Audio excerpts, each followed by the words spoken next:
दोस्तों, ऐसा तो आपने कई बार सुना होगा, अगर किसी नाग की हत्या कर दी जाए तो नागिन उस हत्यारे से अपने नाग की मौत का बदला जरूर लेती है। उसके बाद वो खुद भी मर जाती है। वैसे तो ये सारी बातें आपने अक्सर कई सारे किस्से कहानियों में सुनी होंगी, लेकिन क्या आपने कभी अपनी आंखों से किसी नागिन को अपना बदला लेते हुए देखा है?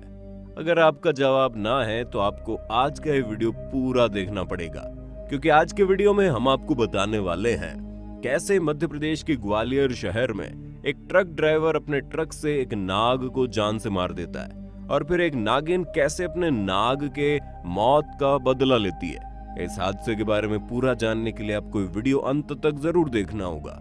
लेकिन उससे पहले आप में से जिन लोगों ने अभी तक हमारे चैनल को सब्सक्राइब नहीं किया है, वो जल्दी से नीचे के सब्सक्राइब बटन को प्रेस करके इस चैनल को सब्सक्राइब जरूर कर लें और इसके साथ पास के बेल आइकन को भी प्रेस कर दे। तो चलिए शुरू करते हैं।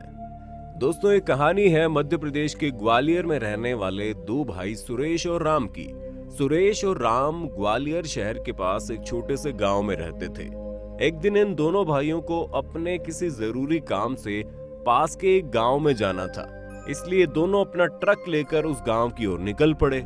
इसके बाद अपना सारा काम निपटा कर जब ये दोनों फिर से अपने गांव की तरफ वापस लौट रहे थे, तभी उनके रास्ते में अचानक से एक नाग आ जाता है। क्योंकि इनकी गाड़ी बहुत ही ज्यादा तेज रफ्तार में थी, इसलिए इन दोनों को इस बात का कोई अंदाजा नहीं लगता कि कब इनके गाड़ी के नीचे वो नाग आ गया, और वो दोनों उसे कुचल देते हैं। इसके बाद वो दोनों वहां से चले जाते हैं और उसी जगह पर उस नाग की मौत हो जाती है। इसके बाद एक नागिन उस नाग के पास आती है और उसके चारों तरफ घूमने लगती है। उन दोनों को इस बात का कोई अंदाजा में नहीं था, इसलिए वो दोनों भाई अपने घर पर आते ही खाना खाकर सीधा सोने के लिए चले जाते हैं। लेकिन उसी रात करीब 2 बजे के आसपास वो नागिन उनके घर पर आती है और खिड़की से उनके घर के अंदर घुसकर सुरेश को काट लेती है। इसके बाद दर्द के मारे सुरेश जोरों से चिल्लाने लगता है। सुरेश की आवाज को सुनकर घर के बाकी घर वाले तुरंत नींद से जाग जाते हैं और तभी मौका देखकर वो नागिन भी खिड़की से बाहर की तरफ भाग जाती है। सुरेश की हालत को देखकर घर के सभी सदस्यों के होश उड़ गए थे, लेकिन क्योंकि उस नागिन के काटने से सुरेश का पूरा शरीर नीला हो चुका था, अपने भाई को ऐसे हालत में देखकर राम अपना बाइक लेकर घर से निकल पड़ता है और पास के गांव से एक मशहूर सपेरे को अपने घर पर ले आता है। वो सपेरा सुरेश को अच्छे से देखकर उसके माँ बाप को बताता है इसको किसी नागिन ने काटा है। वो सपेरा अपने जादू से ही ये पता कर लेता है कि वो नागिन अपने बदले को पूरा करने के लिए सुरेश की ये हालत कर चुकी है। इसके साथ साथ उस सपेरे ने सुरेश के परिवार वालों को ये भी बताया उनका बेटा तो बहुत पहले ही मर चुका है, उससे अब किसी भी हाल में बचाया नहीं जा सकता, लेकिन वो नागिन किसी भी वक्त आपके दूसरे बेटे राम को भी क्षति पहुंचा सकती है। इसके साथ वो सपेरा उन लोगों को ये बताने लगा आपके दोनों बेटों ने मिलकर एक नाग की हत्या की है, इसलिए वो नागिन बदला लेने की फिराक में है और उसका बदला तब जाकर पूरा होगा जब वो आपके दोनों बेटों को जान से मार देगी। उसने आपके एक बेटे को तो मार दिया है, अब वो आपके दूसरे बेटे को नहीं छोड़ेगी। अगर आप अपने दूसरे बेटे राम की जान को बचाना चाहते हैं तो फौरन मेरे साथ शिव मंदिर में चलिए, क्योंकि वो नागिन अपना बदला पूरा करने के लिए यहीं कहीं छुपी हुई है। अब तो केवल महादेव ही आपके बेटे की जान को बचा सकते हैं। सपेरे के मुंह से इस बात को सुनकर राम के माँ बाप के तो होश ही उड़ गए, क्योंकि उन्होंने अभी अभी अपने एक बेटे को खो दिया था और उनके दूसरे बेटे के ऊपर मौत का साया मंडरा रहा था।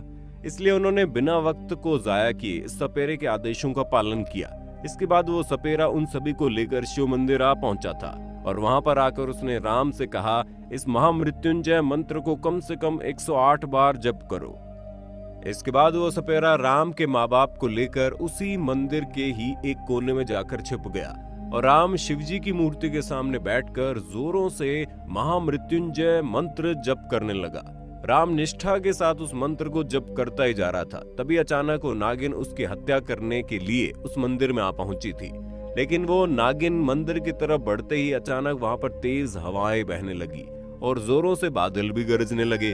अचानक ही उस नागिन के शरीर से कहीं पे आग लग गई और वो नागिन वहीं पर जलकर मर गई।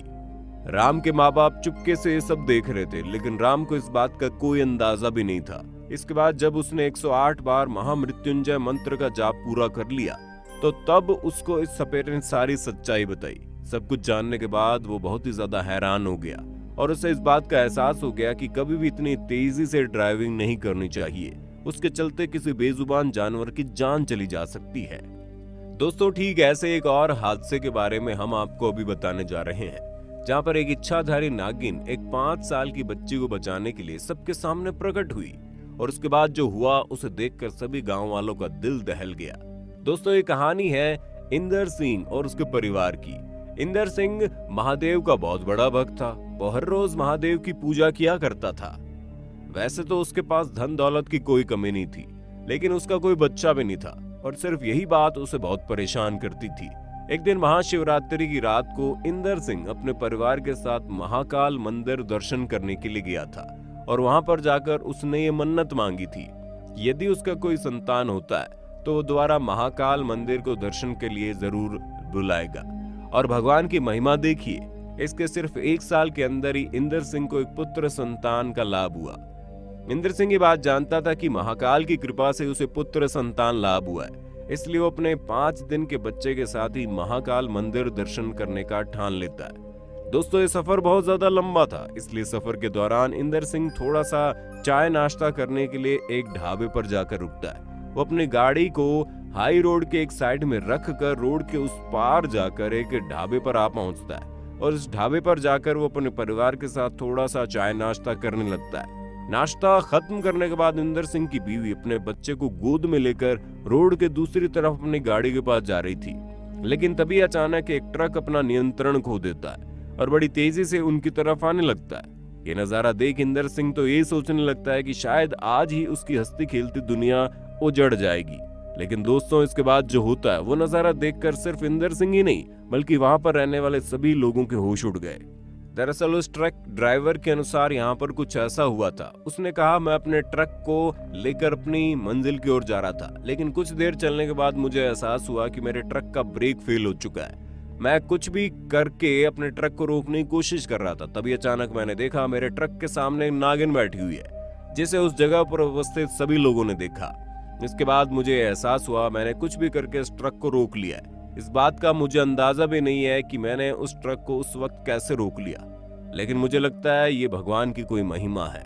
इस घटना के बाद इंदर सिंह अपनी बीवी और बच्चे को लेकर महाकाल मंदिर की ओर निकल जाता है और बड़ी शांति से मंदिर को दर्शन करके फिर से अपने घर वापस लौट जाता है। तो दोस्तों, आज के लिए बस इतना ही। आज की इस वीडियो को लेकर आपकी क्या राय है ये आप हमें कमेंट करके बता सकते हैं, और अगर आपको ये वीडियो पसंद आए तो इसे लाइक करने के साथ साथ अपने दोस्तों में शेयर कर देना, और अगर आप हमारे चैनल पर नए हैं तो इस चैनल को सब्सक्राइब जरूर कर देना।